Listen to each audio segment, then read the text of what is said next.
Zdravím vás, dámy a pánové z celého světa. Já a tady má kolegyně jsme si pro vás připravili takové povídání o naší české knize Kytice. Napsal ji Karel Jaromír Erben. A ten neměl ale vůbec jednoduchý život. Zemřelo mu jeho dvojče, manželka, 3 jeho děti. A to ani nemluví o tom, že byl vypálen jeho dům a trpěl poruchou řeči.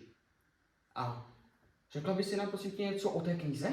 No tak tato kniha má 13 básní, které jsou inspirovány lidovou tvorbou. A je tato kniha stejně temná jako autorův život? Tato kniha je hororově temná, takže u ní žádné šťastné konce nečekejte. Tak, to je jedna naše kniha a my vám teď ukážeme jednu scénku z ní jménem Vodník.